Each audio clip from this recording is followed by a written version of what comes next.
தேவன் தன்னுடைய திட்டத்தை நிறைவேற்ற சாதாரணமான ஒருவரை கூட அசாதாரணமாக உயர்த்துவார். அவளின் பெயர் எஸ்தர். தேவனுடைய கிருபையால் எஸ்தர் பாரசீக தேசத்தின் ராணியாக உயர்த்தப்பட்டாள்.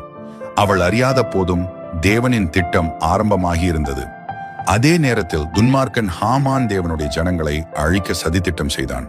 மொர்தெகாய் எஸ்தரிடம் சொல்லினார், நீ இப்போது மௌனமாக இருந்தால் விடுதலை வேறு இடத்திலிருந்து வரும். எஸ்தர் பயப்படவில்லை. அவள் உபவாசித்து ஜெபத்தில் தேவனை நாடினாள். உயிருக்கு ஆபத்து இருந்தாலும் எஸ்தர் விசுவாசத்தோடு ராஜாவின் முன் சென்றாள். ராஜா அவளை கண்டபோது தங்கச் செங்கோலை நீட்டினார். தேவன் அவளுக்கு தயவு காண்பித்தார். எஸ்தர் தைரியமாக உண்மையை சொன்னாள். தீமை வெளிப்பட்டது, நீதியே வென்றது. தேவனுடைய ஜனங்கள் காப்பாற்றப்பட்டார்கள். சோகமாயிருந்த நாள் சந்தோஷமாக மாறியது. இப்படியான காலத்திற்காகத்தான் நீ ராஜ்யத்திற்கு வந்தாய்.